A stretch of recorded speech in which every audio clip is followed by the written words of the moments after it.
Welcome back to clean news Rajasthan. चलिए देखते हैं राजस्थान की 15 फटाफट बड़ी खबरों को। राजस्थान में कमर्शियल गैस सिलेंडर सप्लाई को मिली अनुमति, होटल रेस्टोरेंट को राहत। एलपीजी संकट के बीच राजस्थान के होटल, रेस्टोरेंट और पर्यटन क्षेत्र के लिए राहत भरी खबर आई है। केंद्र सरकार ने सीमित संख्या में कमर्शियल गैस सिलेंडरों की आपूर्ति की अनुमति दे दी है। लंबे समय से गैस की कमी के कारण कारोबार प्रभावित हो रहा था। नई व्यवस्था लागू होने के बाद होटल और रेस्टोरेंट संचालकों को कुछ राहत मिलने की उम्मीद है। हालांकि सप्लाई सीमित होने से स्थिति पूरी तरह सामान्य होने में अभी समय लग सकता है। हर परिस्थिति में किसानों के साथ खड़ी है सरकार, मुख्यमंत्री भजनलाल शर्मा ने कहा कि राज्य सरकार हर परिस्थिति में किसानों के साथ मजबूती से खड़ी है। उन्होंने कहा कि किसानों की आय बढ़ाने और कृषि को लाभकारी बनाने के लिए सरकार लगातार नई योजनाएं और राहत पैकेज लागू कर रही है। प्राकृतिक आपदा या फसल नुकसान की स्थिति में भी किसानों को हर संभव सहायता दी जाएगी। मुख्यमंत्री ने अधिकारियों को निर्देश दिए कि किसानों से जुड़े मामलों का तुरंत समाधान सुनिश्चित किया जाए। उप मुख्यमंत्री दिया कुमारी ने खिलाड़ियों को उत्साह बढ़ाकर खेलों को दिया प्रोत्साहन। दिया कुमारी ने खिलाड़ियों से मुलाकात कर उनका उत्साह बढ़ाया और बेहतर प्रदर्शन के लिए प्रेरित किया। उन्होंने कहा कि खेल युवाओं के व्यक्तित्व विकास और अनुशासन का महत्वपूर्ण माध्यम है। सरकार खिलाड़ियों को बेहतर प्रशिक्षण, सुविधाएं और अवसर उपलब्ध कराने के लिए लगातार प्रयास कर रही है। उप मुख्यमंत्री ने खिलाड़ियों से कड़ी मेहनत और समर्पण के साथ आगे बढ़ने का आह्वान किया ताकि वे राज्य और देश का नाम राष्ट्रीय तथा अंतर्राष्ट्रीय स्तर पर रोशन कर सकें। टिकाऊ खेती और सशक्त किसान से साकार होगा विकसित भारत का सपना। कृषि क्षेत्र में टिकाऊ खेती को बढ़ावा देकर किसानों को सशक्त बनाने पर जोर दिया गया। वक्ताओं ने कहा कि मजबूत किसान ही देश की अर्थव्यवस्था की आधारशिला होती हैं और उनके विकास से ही विकसित भारत का सपना साकार हो सकता है। युवाओं से भी राष्ट्र निर्माण में सक्रिय भूमिका निभाने का आह्वान किया गया। आधुनिक तकनीक, प्राकृतिक संसाधनों के संतुलित उपयोग और नई कृषि पद्धतियों को अपनाकर खेती को लाभकारी बनाने पर विशेष बल दिया गया। 10वीं के बाद छात्रों के भविष्य के लिए करियर काउंसलिंग कार्यक्रम। 10वीं कक्षा के बाद छात्रों को सही दिशा देने के लिए करियर काउंसलिंग कार्यक्रम आयोजित किया जाएगा। इस कार्यक्रम में विशेषज्ञ छात्रों को विभिन्न करियर विकल्पों की जानकारी देंगे। विज्ञान, कॉमर्स, आर्ट्स और व्यावसायिक पाठ्यक्रमों के बारे में विस्तार से बताया जाएगा। इसका उद्देश्य छात्रों को उनकी रुचि और क्षमता के अनुसार सही विषय और करियर चुनने में मदद करना है ताकि वे अपने भविष्य की बेहतर योजना बना सकें। जयपुर में एलपीजी की किल्लत, ऑटो चालकों की लंबी कतारें लगी। जयपुर में एलपीजी गैस की कमी के कारण ऑटो चालकों को काफी परेशानियों का सामना करना पड़ रहा है। गैस भरवाने के लिए पंपों पर ऑटो की लंबी कतारें लगी रही हैं। कई चालकों का कहना है कि घंटों इंतजार के बाद भी गैस नहीं मिल पा रही है। इससे उनकी रोजी रोटी पर असर पड़ रहा है। चालकों ने प्रशासन से जल्द व्यवस्था सुधारने और पर्याप्त गैस उपलब्ध कराने की मांग की है। रमजान के जुमात उल विदा पर हजारों लोगों ने अदा की नमाज। रमजान माह के आखिरी शुक्रवार जुमात उल विदा के मौके पर मस्जिदों और ईदगाहों में बड़ी संख्या में लोगों ने नमाज अदा की। सुबह से ही नमाजियों की भीड़ मस्जिद में पहुंचने लगी थी। नमाज के बाद लोगों ने देश में अमन, भाईचारे और खुशहाली की दुआ मांगी। प्रशासन ने सुरक्षा के पुख्ता इंतजाम किए थे ताकि नमाज शांतिपूर्ण तरीके से संपन्न हो सके और किसी तरह की परेशानी न हो। जलदाय कर्मचारियों का जल भवन घेराव, मुख्य अभियंता बोले निजीकरण नहीं होगा। जलदाय विभाग के कर्मचारियों ने अपनी मांगों को लेकर जल भवन का घेराव कर विरोध प्रदर्शन किया। कर्मचारियों का कहना है कि विभाग के निजीकरण की आशंका से वे चिंतित हैं और सरकार से स्पष्ट आश्वासन चाहते हैं। प्रदर्शन के दौरान बड़ी संख्या में कर्मचारी मौजूद रहे। इस मामले पर मुख्य अभियंता ने कहा कि विभाग का निजीकरण करने की कोई योजना नहीं है और कर्मचारियों की चिंताओं को दूर करने के लिए विभाग बातचीत के लिए तैयार है। राजस्थान दिवस पर 14 से 19 मार्च तक मनाया जाएगा स्वच्छता सप्ताह। राजस्थान दिवस के अवसर पर पूरे राज्य में 14 से 19 मार्च तक स्वच्छता सप्ताह मनाया जाएगा। इस दौरान विभिन्न शहरों और गांवों में स्वच्छता अभियान, जन जागरूकता रैलियां और सफाई कार्यक्रम आयोजित किए जाएंगे। अभियान का उद्देश्य लोगों को स्वच्छता के प्रति जागरूक करना और सार्वजनिक स्थलों को साफ रखने के लिए प्रेरित करना है। अधिकारियों ने आम जनता, स्वयंसेवी संगठनों और विद्यार्थियों से भी इस अभियान से सक्रिय भूमिका निभाने की अपील की है। ड्रीम टेनिस क्रिकेट लीग के लिए राजस्थान खिलाड़ियों का चयन 15 अप्रैल से। ड्रीम टेनिस क्रिकेट लीग के लिए राजस्थान के खिलाड़ियों का चयन 15 अप्रैल से शुरू किया जाएगा। इस लीग में राज्य की प्रतिभाशाली खिलाड़ियों को अपनी प्रतिभा दिखाने का अवसर मिलेगा। चयन प्रक्रिया के तहत विभिन्न जिलों से खिलाड़ियों को आमंत्रित किया जाएगा और प्रदर्शन के आधार पर टीमों का गठन किया जाएगा। आयोजकों के अनुसार इस लीग का उद्देश्य युवाओं को खेलों के प्रति प्रोत्साहित करना और टेनिस क्रिकेट को नया मंच प्रदान करना है।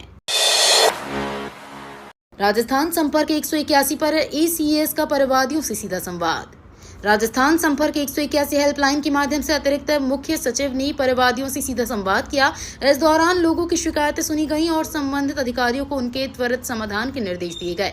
मार्च माह में इस हेल्पलाइन पर दर्ज शिकायतों का औसतन 6 दिन में निस्तारण किया गया और संतुष्टि प्रतिशत बढ़कर लगभग 79 तक पहुंच गया। अधिकारियों ने कहा कि आम जनता की समस्याओं के त्वरित समाधान के लिए ये व्यवस्था लगातार प्रभावी बनाई जा रही है।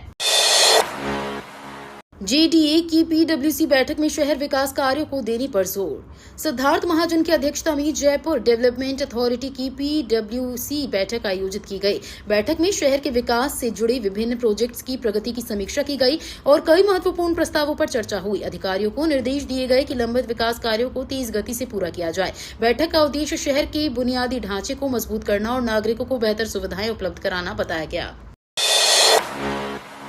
प्रोजेक्ट गोडावण को बड़ी सफलता, जैसलमेर में 2 नए चूजों का जन्म। ग्रेट इंडियन बस्टर्ड के संरक्षण के लिए चल रहे प्रोजेक्ट गोडावण को बड़ी सफलता मिली है। जैसलमेर जिले में संचालित गोडावण ब्रीडिंग सेंटरों में 2 नए चूजों का जन्म हुआ है। इसके साथ ही सम और सुदासरी स्थित सेंटरों में गोडावणों की कुल संख्या बढ़कर लगभग 70 तक पहुंच गई है। ये उपलब्धि विलुप्त प्राय पक्षी के संरक्षण और उसके प्राकृतिक आवास को बचाने की दिशा में महत्वपूर्ण कदम माना जा रहा है। OBC आयोग रिपोर्ट के बाद राजस्थान में पंचायत चुनाव की संकेत। राजस्थान में पंचायत चुनाव को लेकर बड़ी हलचल देखने को मिल रही है। जोधपुर में मंत्री जोगाराम पटेल ने कहा कि OBC आयोग की रिपोर्ट आने के बाद पंचायत चुनाव कराए जाएंगे। उन्होंने संकेत दिए कि चुनाव अप्रैल के मध्य करीब 15 अप्रैल के आसपास हो सकते हैं। चुनाव की तैयारियों को लेकर प्रशासन भी सक्रिय हो गया है। यदि रिपोर्ट समय पर आ जाती है तो जल्द ही पंचायत चुनाव की आधिकारिक घोषणा की जा सकती है। सरकारी स्कूल प्रिंसिपल की अनूठी पहल, संसाधनों की कमी में रचा मिसाल। राजस्थान के डीडवाना कूचामन जिले के केराब गांव के एक सरकारी स्कूल प्रिंसिपल ने अपनी अनूठी पहल से सबका ध्यान खींचा है। जहां आमतौर पर सरकारी स्कूलों में संसाधनों की कमी की शिकायतें होती हैं, वहीं इस शिक्षक ने सीमित साधनों में भी शिक्षा को बेहतर बनाने की मिसाल पेश की है। उनकी पहल से स्कूल का माहौल बदला और बच्चों में पढ़ाई के प्रति उत्साह बढ़ा। स्थानीय लोग और अभिभावक भी इस प्रयास की सराहना कर रहे हैं। रीट भर्ती फर्जीवाड़ा मामले में SOG ने मास्टरमाइंड सहित 3 गिरफ्तार। राजस्थान में रीट भर्ती फर्जीवाड़े को लेकर SOG को बड़ी सफलता मिली है। जांच के दौरान मामले में मास्टरमाइंड PTI सहित 3 आरोपियों को गिरफ्तार किया गया है। आरोप है कि ये लोग भर्ती प्रक्रिया में धांधली कर अभ्यर्थियों को गलत तरीके से फायदा पहुंचाने की कोशिश कर रहे थे। SOG की टीम लगातार मामले की जांच कर रही है और अन्य संदिग्धों की तलाश भी जारी है। इस खुलासे के बाद भर्ती प्रक्रिया की पारदर्शिता को लेकर सवाल उठने लगे हैं। अपार ID बनाने में सरकारी स्कूल आगे, कोटा में 35% छात्र वंचित।